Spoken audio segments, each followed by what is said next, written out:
in the TV studio.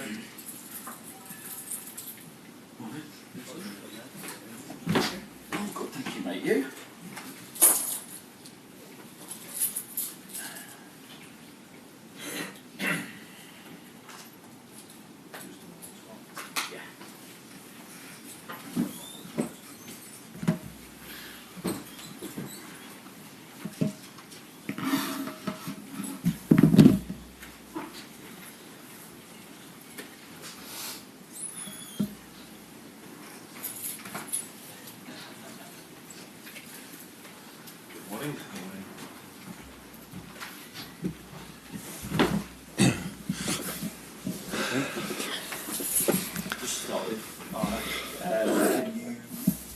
With Hugo Ekitike and just let us know where he's at in terms of his fitness. Yes, I can. He's not trained with us till now, and let's see if he can today. I've said, I think 2 or 3 days ago when we played Fulham, that he's not going to be out for long, but yeah, because games come so fast, it's he's in between maybe training with the team, or it would take him 1 or 2 days extra. What moment do you feel you're in as a squad at the moment? It's 9 games unbeaten, but obviously I know there's a disappointment of the drawing, wasn't it? Yeah, it's 9 games unbeaten where we've had definitely 2 draws too many, and then I'm thinking about the Leeds away game and this game in terms of the moment we conceded a goal. Yeah, where are we? I think I've said so many times the answer to that question. We're not there where we want to, but I feel we have a very talented squad, and if everyone is available and everyone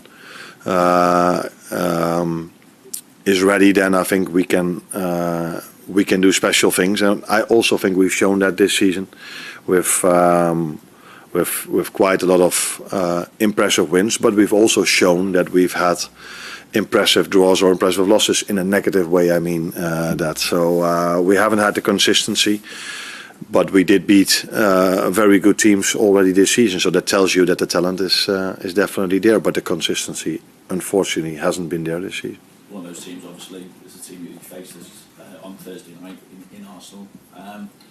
In terms of then what you still want to achieve, what importance do you put on this one game against a side that is so far clear at the top of the table?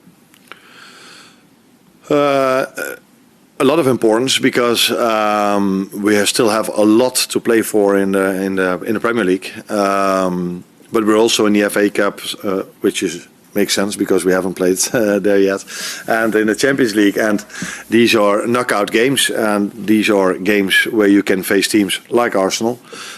So it's also for that reason it is an important game for us to see where we are in a one-off game, to see where we are against a very, very good Arsenal. They've been for years very good, and this season probably even better than the years before. Arne, what do you see as Arsenal's main strengths? Their main strength? Oh, that's interesting. Maybe it's their main strength that they have so many strengths, or the main strength that they hardly have something that is weak, so they hardly concede goals. They can score from open play, they can score from set pieces, they can very good ideas about build up, can play a long ball. So it's a complete. They have the complete package, and that's for that reason they're, in my opinion, they deserve to be on top this season. With that considered and how strong they're looking, what would a win there do for the belief of your group in the second half of this season and the hope that this can still be a successful campaign for you guys? Yeah. Of course, that would mean a lot, because if you win those games, that tells you that you can compete in the latter stages of the FA Cup and the Champions League with any other team as well. I think we've shown already that we can do this, because we've beaten, for example, Arsenal at home, and I can come up with many other games that we've won against very strong teams. But we also know that it's going to be a special game for them as well. So we have to be completely ready, because they are as well. They are in a very positive vibe at the moment. and it's obvious that we aren't, especially because we've conceded again a late goal. But I think everyone, me for sure, is looking forward to this game, because it's always nice to be part of a Liverpool game, but especially if you face the Real Madrids or Arsenals or City or these kind of games. So we're definitely looking forward to going there tomorrow. Could this still be a special season for your team? I know you've had lots of problems and you've had to find lots of solutions to those problems so far. Yeah. But like you said, there's still a lot to play for. Could this still be a special season? Yes, of course. I think so many times this club has so many times shown when this club didn't have the greatest form in the league, that they were able to win another trophy. And other clubs have shown this recently as well, that it's always possible, because we have a very good and talented group, and we've shown this season Inter Milan away, Real Madrid at home, Atletico Madrid at home, Aston Villa, who won maybe 18 from the last 20 games, only lost 2, one against us, one against Arsenal. We've beaten Arsenal at home, so yes, we've shown that we can compete with almost every team. Maybe there was one exception, but that was also because there was a goal disallowed from us just before half-time, which shouldn't have been disallowed. That was City away.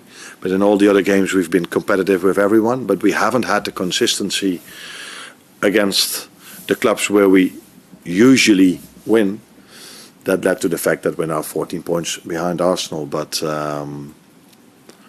so again, another challenge for us with, of course, players being out, but still enough very good players available to go to Arsenal and make it a proper fight. Thank you. Hi, Arne. There were reports this week that Manchester City are looking to sign Mark Gahey this month, and in September you did say that the club were ultimately close to signing him. I just wonder, is he someone that you'd like the club to go back in for this season, and how much of a blow would it be to miss out on someone who was a big target?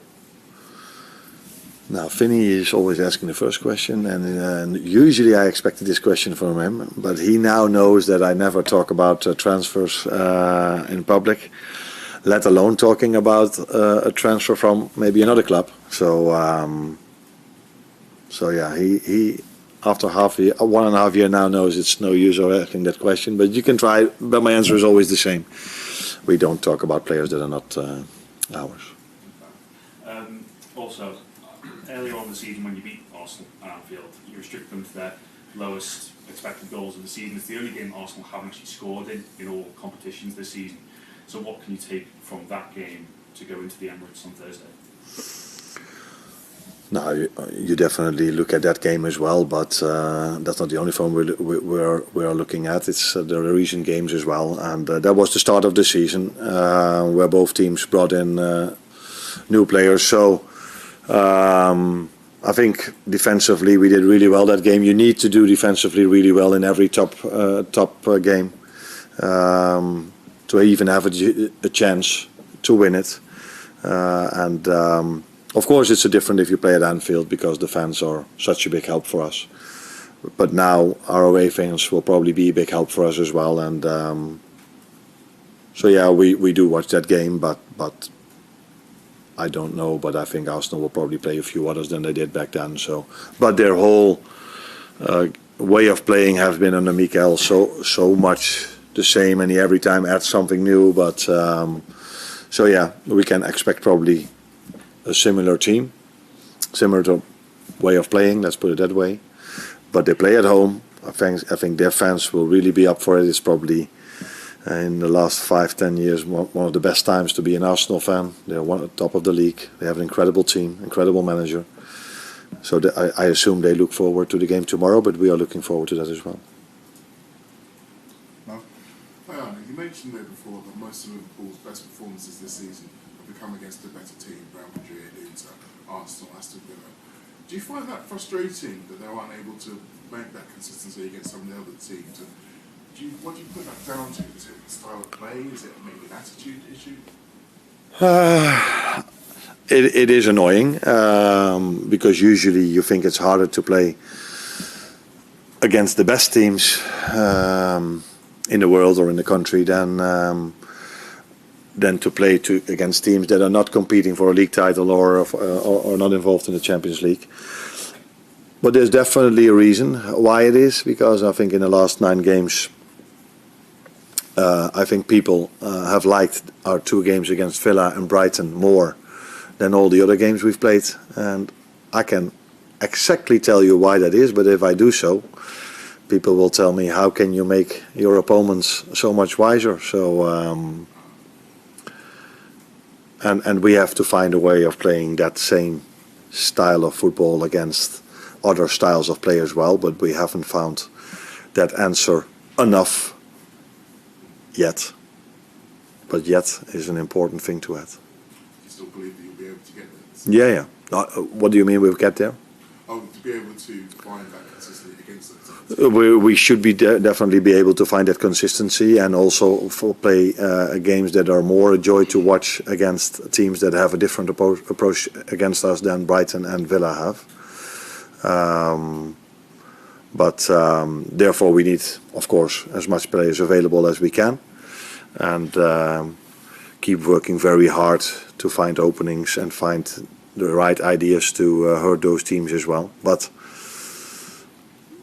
against Fulham, I don't think many people thought it was a joy to watch, and I've said many times that I found our games against Paris Saint-Germain a joy to watch.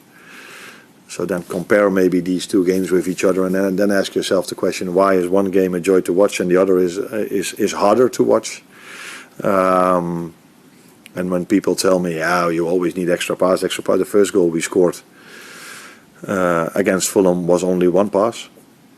So these players do know that if we need 1 pass, or we can use 1 pass to score a goal, we try to. And the second goal we scored was 17 passes we needed before we could bring a cross in. And sometimes that's needed. If you win the ball back low on the pitch and the other team goes into a low block, it's harder to get through it in 1 pass, which we did in the first goal because we won the ball back high up the pitch. Adam? And just on that, talking about being enjoying to watch, a lot of fans have said in recent weeks that football has been dull and boring. What do you make of that? I find it really hard to hear, but it's not that I completely disagree. I would use different words, and I would take certain things into account, but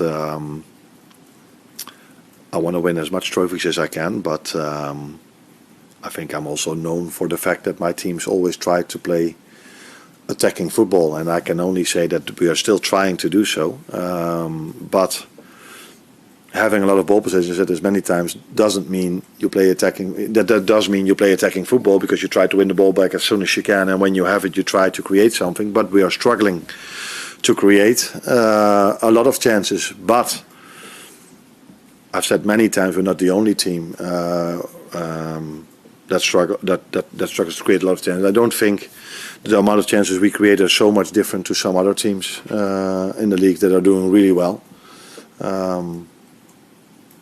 But I don't like to hear this, of course, because if there's one thing I would like is us winning a lot of games, but also us playing an attractive style of football, which I think we've also done this season. And we have to find a way against teams that try to make it not an attractive game, which is there, of course, maybe even smart for them to do. We have to find answers to that, and that's something we haven't found enough yet. But we are working on that every single day to improve that.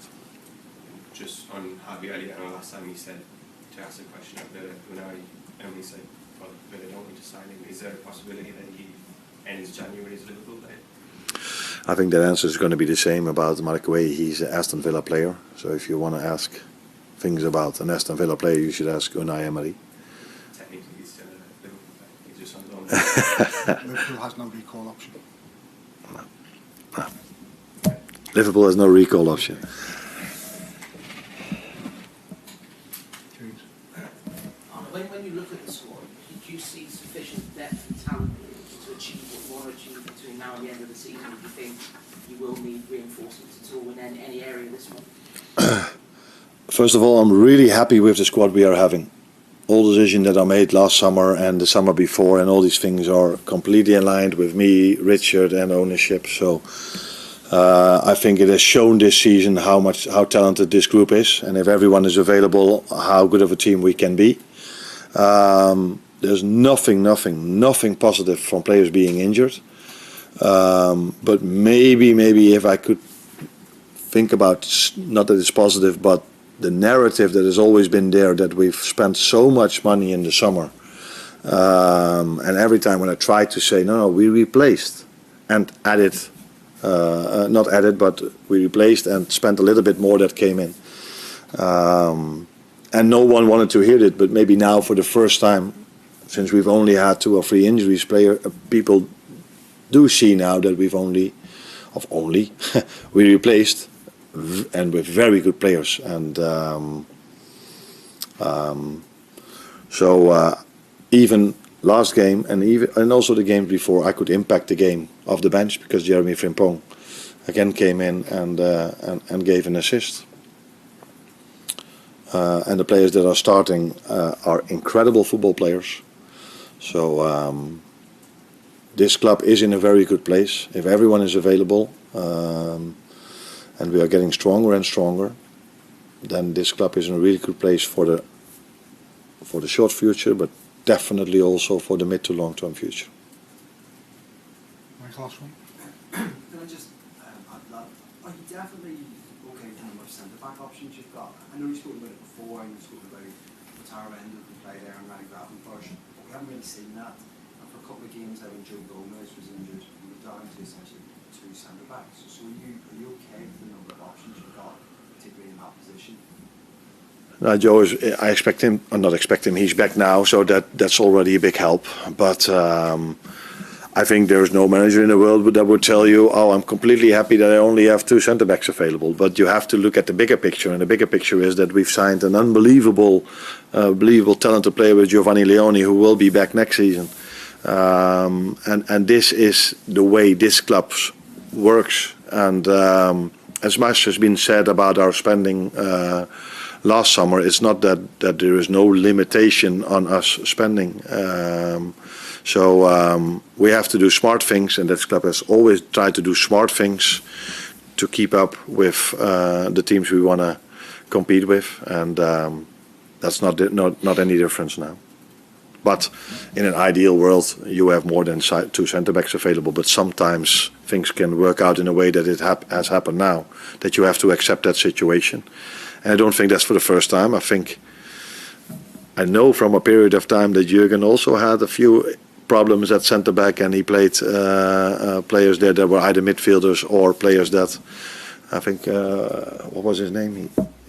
He was with us, who played quite a lot at the centre-back. Nat Phillips, yeah, he played a lot. So that has been Liverpool for all these years, and that has not changed. Thanks, Arne. You're welcome.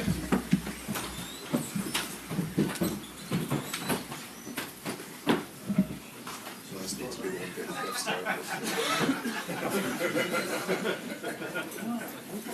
one bit of